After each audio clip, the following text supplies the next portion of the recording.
എല്ലാവർക്കും നമസ്കാരം. നമുക്ക് ചെമ്പനീർ പൂവിലെ സച്ചിയുടെയും രേവതിയുടെയും നാളത്തെ നല്ലൊരു കഥ കേൾക്കാം. അങ്ങനെ ചന്ദ്രമതി തീരുമാനിക്കുകയാണ്, ഇനി ശ്രുതിയും തമ്മിൽ ഒരുമിച്ച് ജീവിക്കേണ്ട.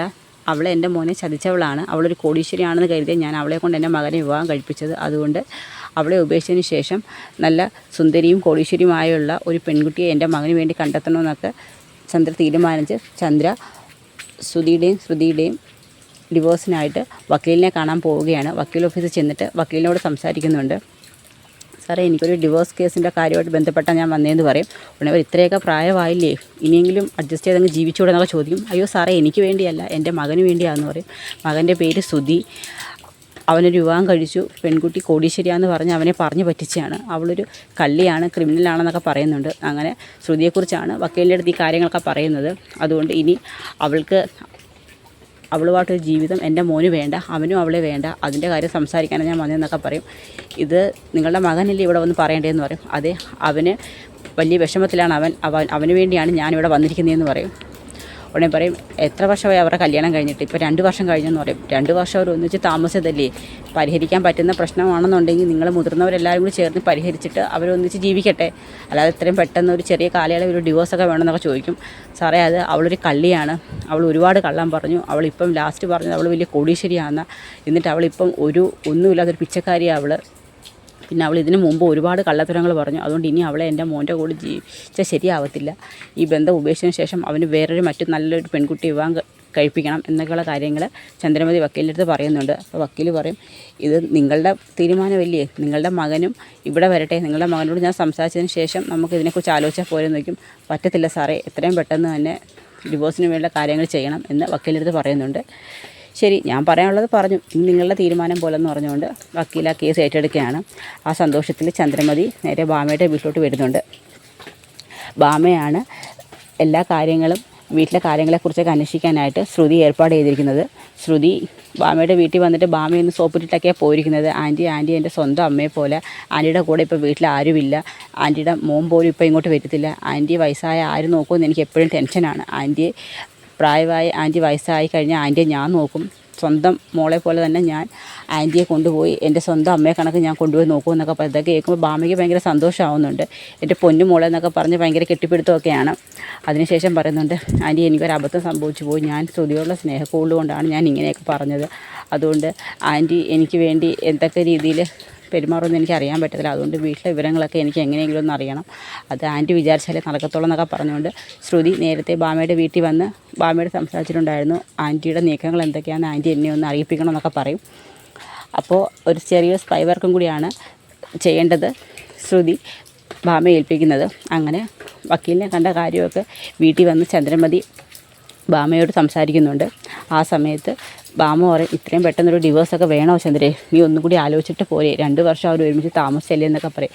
എന്ത് താമസിച്ചു? ഈ 2 വർഷം എൻ്റെ മോനെ അവളുടെ കഷ്ടപ്പെടുത്തുമല്ലായിരുന്നു. അവളെപ്പോഴും എൻ്റെ മോന് കഴിവില്ല, അവനൊരു ബുദ്ധി ഇല്ലാത്തവനാന്നൊക്കെ പറഞ്ഞ് അവളെപ്പോഴും എൻ്റെ മോനെ കുറ്റപ്പെടുത്തുകയും കളിയാക്കുകയും ചെയ്യുമായിരുന്നു. അവൾ മുമ്പ് തന്നെ പൈസ മേടിച്ചിട്ട് അത് സച്ചി ആ കാര്യം കണ്ടുപിടിച്ചു. എല്ലാവരെന്നുണ്ടെങ്കിൽ അവൾ ആ കാര്യം മറച്ചു വെച്ചേനെ. അന്നും അവൾ ശ്രുതിയെ കുറ്റപ്പെടുത്തി. അവൾ എല്ലാത്തിലും നല്ലവൾ, എൻ്റെ മോൻ ഒരു മണ്ടൻ എന്ന രീതിയിൽ അവൾ സംസാരിച്ചത്.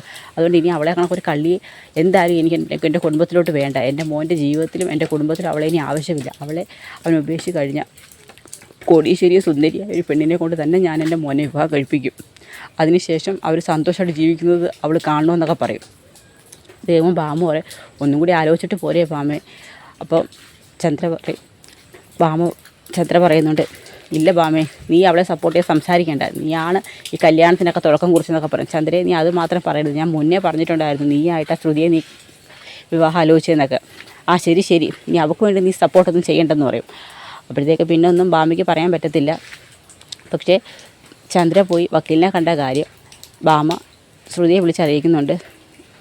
നീയും ശ്രുതിയായിട്ടുള്ള ബന്ധം വേർപെടുത്താനാണ് ചന്ദ്രയുടെ തീരുമാനം. നിനക്കിനി ചന്ദ്രയുടെ വീട്ടിലും ശ്രുതിയുടെ ജീവിതത്തിലും ഒരു സ്ഥാനവുമില്ല. അതുകൊണ്ട് നിങ്ങളെ തമ്മിൽ പിരിക്കാൻ തന്നെ അവിടെ തീരുമാനിച്ചിരിക്കുന്നുണ്ട്. ഇത് ശ്രുതിക്ക് അറിയാവോ ആൻറ്റി എന്ന് ചോദിക്കും. അതിനെക്കുറിച്ചൊന്നും എനിക്കറിയത്തില്ല. ചന്ദ്രയാണ് ഒറ്റയ്ക്ക് വക്കീലിനെ പോയി കണ്ടത്, ഡിവോഴ്സിന് വേണ്ടി മൂവ് ചെയ്തെന്നൊക്കെ പറയുന്നുണ്ട്. ശരി ആൻറ്റി എന്തായാലും ഇത്രയും ഉപകാരം എനിക്ക് ചെയ്തു തന്നില്ലയോ എന്നൊക്കെ പറയും. ഇതെങ്ങാനും ചന്ദ്ര അറിഞ്ഞ് അവളെന്നെ കൊന്നു വെക്കുമെന്ന് പറയാം. അതിനു മുമ്പ് ആൻറ്റി അങ്ങനെ ചെയ്ത് കഴിഞ്ഞാൽ ഞാൻ അവിടെ വന്ന് കെട്ടിത്തൂങ്ങി ആത്മഹത്യ ചെയ്യുമെന്ന് പറയും. നീ എന്തിനാ ശ്രുതി എപ്പോഴും എൻ്റെ വീട്ടിൽ മുമ്പിൽ വന്ന് ആത്മഹത്യ ചെയ്യുന്ന കാര്യത്തെക്കുറിച്ച് ഇങ്ങനെ സംസാരിക്കുന്നത്? ഞാൻ എന്നെ കൊണ്ട് പറ്റുന്ന സഹായമൊക്കെ നിനക്ക് ചെയ്തു തരുന്നില്ലയോ എന്നൊക്കെ പറയും. ആ ശരിയെന്ന് പറയും. അത് കഴിഞ്ഞിട്ട് നമ്മുടെ മീഡിയ അടുത്ത് പറയുന്നുണ്ട്, ആൻറ്റി എൻ്റെയും ശ്രുതിയുടെയും ബന്ധം വേർപെടുത്താനുള്ള തത്രപ്പാടിലാണ്. എത്രയും പെട്ടെന്ന് തന്നെ എൻ്റെയും ശ്രുതിയുടെയും ബന്ധം വേർപിരിച്ചതിന് ശേഷം ശ്രുതിയെ കൊണ്ട് മറ്റൊരു വിവാഹം കഴിപ്പിക്കാനൊക്കെ തീരുമാനിക്കുന്നു പറയും. ഇനി നീ ഇവിടെ ഇങ്ങനെ നിന്നാൽ ശരിയാവത്തില്ല ശ്രുതി, നീ ഒന്നും കൂടി പോയി ശ്രുതിയെ ഒന്ന് കാണുക. അന്ന് ഷോപ്പിൽ ചെന്ന സമയത്ത് ആൻറ്റി ഉള്ളതുകൊണ്ടല്ലേ അന്ന് അങ്ങനെ ഒരു സംഭവം അവിടെ ഉണ്ടായത്, എന്നെ പിടിച്ചിറക്കി വിട്ടത്. നീ എന്തായാലും ശ്രുതി അല്ലാതെ ഒന്ന് പോയി കണ്ട് സംസാരിക്കുക. സംസാരിച്ചതിന് ശേഷം എങ്ങനെയെങ്കിലും നീ ആ തിരിച്ച് വീട്ടിലോട്ട് കയറി പറ്റാൻ ശ്രമിക്കുക. അല്ലെന്നുണ്ടെങ്കിൽ നീ ഇവിടെ നിന്ന് കഴിഞ്ഞാൽ ഒരിക്കലും നിനക്ക് ശ്രുതിയുടെ ജീവിതത്തിലൂടെ തിരികെ കയറാൻ പറ്റത്തില്ല. അവരെ ശരി, എന്തായാലും ഞാൻ ശ്രുതിയെ ഒന്ന് കാണാൻ ശ്രമിക്കാമെന്നൊക്കെ മീഡിയ എടുത്ത് ശ്രുതി പറയുന്നുണ്ട്. അതിനുശേഷം നമ്മുടെ രേവതിയാണ് കാണിക്കുന്നത്. രേവതി പൂവൊക്കെ കൊടുത്തിട്ട് ഇങ്ങനെ വരുന്ന സമയത്ത് രേവതി കാണുന്നത് അരുണിനെയും ദേവുവിനെയാണ്. ദേവു അരുണിൻ്റെ ബൈക്കിൻ്റെ പുറകിൽ ഇങ്ങനെ പോകുന്നുണ്ട്. ആ സമയത്ത് ദേവുവിന് വ്യക്തമായിട്ട് കാണുന്നുണ്ട് ഒരു ചെറുപ്പക്കാരൻ്റെ കൂടെ ബൈക്കിലിരുന്ന് പോകുന്നതാണ് കാണുന്നത്. ദേവു ആരുടെ കൂടെ പോകുന്നതെന്നുള്ളത് രേവതിക്ക് മനസ്സിലാവത്തില്ല. രേവതി അവരെ ഫോളോ ചെയ്യാൻ ശ്രമിക്കുന്നെങ്കിലും അവരങ്ങ് പാസ് ചെയ്ത് പോവുകയാണ്. അതിനുശേഷം വീട്ടിൽ വരുമ്പോൾ വീടൊക്കെ പൂട്ടിയിട്ടിരിക്കുകയാണ്. ആ സമയത്ത് ദേവുവിന് ഫോൺ ചെയ്യുന്നുണ്ട്, കണക്റ്റ് ആവത്തില്ല. പക്ഷേ ദേവുവിന് അരുണ് ഹോസ്പിറ്റലിൽ എടുത്ത് ഇറക്കും. അതിനുശേഷം അവിടെ സച്ചി അവിടെ നിൽക്കുന്നുണ്ടായിരുന്നു. പക്ഷേ സച്ചി അരുണിനെ കാണത്തില്ല. അരുൺ പോയതിന് ശേഷം ദേവുവിനെ അവിടെ വെച്ച് കാണുന്നുണ്ട്. ദേവു എന്ന് വിളിച്ചിട്ട് ദേവു അടുത്തോട്ട് ചെല്ലും. നീ എന്താ ഇവിടെ നിൽക്കുന്നത്? അത് ഞാൻ ഹോസ്പിറ്റലിലോട്ട് പോകാൻ വന്നു. ഇതെന്താ ഇവിടെ? അത് എൻ്റെ ഒരു ഫ്രണ്ടിൻ്റെ കൂടെ ഞാൻ സ്ഥലം വരെ പോയിരുന്നു, അവൾ എന്നെ ഇവിടെ സ്റ്റോപ്പ് ചെയ്തു. ഇനി അവിടെ നിന്ന് ഞാൻ ഓട്ടോ പിടിച്ച് പോയിക്കോളാം പറയും. അത് വേണ്ട, ഞാൻ നിന്നെ വണ്ടിയിൽ അങ്ങോട്ട് ആക്കാമെന്ന് പറയും. വേണ്ട സച്ചി ചേട്ടാ, കുറച്ച് ദൂരമല്ലേ ഉള്ളൂ, അതിനുള്ള എക്സ്പെൻസൊക്കെ എനിക്ക് ഹോസ്പിറ്റലിൽ നിന്ന് തരുമെന്ന് പറയും. അങ്ങനെ ദേവു അങ്ങ് പോവുകയാണ്. ആ കാര്യം വീട്ടിൽ വന്ന് നമ്മുടെ സച്ചി ദേവുവിനെക്കുറിച്ചുള്ള കാര്യം രേവതി പറയുന്നുണ്ട്. ഞാൻ ദേവുവിനെ കണ്ടായിരുന്നു, സച്ചേട്ടനെ എവിടെ വെച്ച് കണ്ട്, അവളൊരു ഫ്രണ്ടിൻ്റെ കൂടെ എവിടെ പോയിട്ട് വന്നതായിരുന്നു. അങ്ങനെ ഹോസ്പിറ്റലിൻ്റെ അടുത്തെത്താറായപ്പോൾ ഞാൻ അവളെ കണ്ടു, അവളോട് സംസാരിച്ചായിരുന്നു എന്നൊക്കെ പറയും. ആണോ? പക്ഷേ ഞാനും ഇന്ന് അവളെ കണ്ടായിരുന്നു. എവിടെ വെച്ച്? അത് ഞാൻ അവളെ കണ്ടായിരുന്നുള്ള കാര്യം മാത്രമാണ് സച്ചിയെടുത്ത് രേവതി പറയുന്നത്. അതിനുശേഷം പറയും, അവൾ നടന്ന ഓട്ടോയിലൊക്കെ പോകുന്നത്, അവൾക്ക് ഒരു വണ്ടി മേടിച്ചു വിടായോ? അതാകുമ്പോൾ അവൾക്ക് നിൻ്റെ കണക്ക് വണ്ടി ഡ്രൈവ് ചെയ്ത് പോകാമല്ലോ. അത് ശരിയാണ്, മുമ്പൊക്കെ വീട്ടിലെ കാര്യങ്ങളൊക്കെ ഞാനാണ് നോക്കിയിരുന്നത്, ഇപ്പം ദേവും കൂടി എല്ലാ കാര്യങ്ങൾക്കും സഹായിക്കുന്നുണ്ട്. ഇനി ശരത്തും കൂടി ഒരു ജോലിയായി കഴിഞ്ഞ് കഴിഞ്ഞാൽ ആ ബുദ്ധിമുട്ടങ്ങ് മാറി കിട്ടുമെന്നൊക്കെ പറയും. അങ്ങനെ അവർ അതിനെക്കുറിച്ചൊക്കെ സംസാരിക്കുന്നുണ്ട്. അപ്പോഴും എത്രയും പെട്ടെന്ന് അവളുടെ കല്യാണമൊക്കെ നോക്കണം, അതും കൂടി കഴിഞ്ഞ് കഴിഞ്ഞാൽ ഒരു ആശ്വാസമാവുമെന്ന് പറയും. എനിക്കും നിന്നെ ഇട്ട് കഷ്ടപ്പെടുത്താതെ വീട്ടിൽ തന്നെ ഇരുത്തണമെന്ന് ആഗ്രഹം, പക്ഷേ അങ്ങനെ ഇരുത്തിയാൽ പറ്റത്തില്ലല്ലോ. ഇവിടെ ഇരുന്ന് കഴിഞ്ഞാൽ നിനക്ക് അമ്മയുടെ മുഖം കണ്ടുകൊണ്ടിരിക്കണം, അതിലും ഭേദം നീ പുറത്ത് പോകുന്നതാന്ന് പറയും. അത് ശരിയാണ്. അങ്ങനെ അവർ തമ്മിൽ അങ്ങനെ സംസാരിക്കുകയാണ്. അങ്ങനെ അവിടം വരെയാണ് നമ്മുടെ നാളത്തെ കഥ അവസാനിക്കുന്നത്. അപ്പോൾ അതിൻ്റെ ബാക്കി വിശേഷങ്ങളും കഥയുമായി നാളെ കാണാം. എല്ലാവർക്കും വീഡിയോ ഇഷ്ടമായ ഒന്ന് സപ്പോർട്ട് ചെയ്യണേ.